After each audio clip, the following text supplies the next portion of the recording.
Hello friends, લીલી મેથી અને મગની દાળનું શાક બનાવવા માટે મગની દાળને આપણે સારી રીતે ધોઈ પહેલાં 1 કલાક પહેલાં પલાળી દેવાની છે. હવે આપણે તેમાં શાકમાં નાખવાનો મસાલો બનાવી લઈએ. તો એક પેનમાં આખા ધાણા, વરિયાળી, સૂકા મરચાં, તજ, લવિંગ ઉમેરીશું અને તેને શેકી લેશું અને મિક્સર જારમાં ક્રશ કરી લેશું. હવે એક પેનમાં તેલ ગરમ મૂકીશું. તેલ ગરમ થાય એટલે બધા મસાલા ઉમેરી ડુંગળી ટમેટાનો વઘાર કરી લેશું અને જે મેથી અને દાળ પલાળેલી છે તે ઉમેરીશું અને તેને કૂક કરી લેશું અને પછી આપણે જે મસાલો બનાવેલો છે તે ઉમેરી દેશું.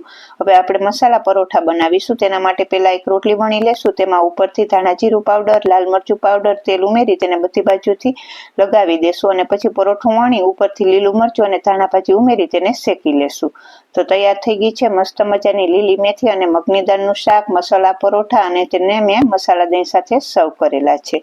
ફૂલ વિડીયો જોવા માટે પેજને લાઇક કરો અને ચેનલને સબસ્ક્રાઈબ કરો. તો મસ્ત મજાનું શાક બનીને તૈયાર થઈ ગયું છે.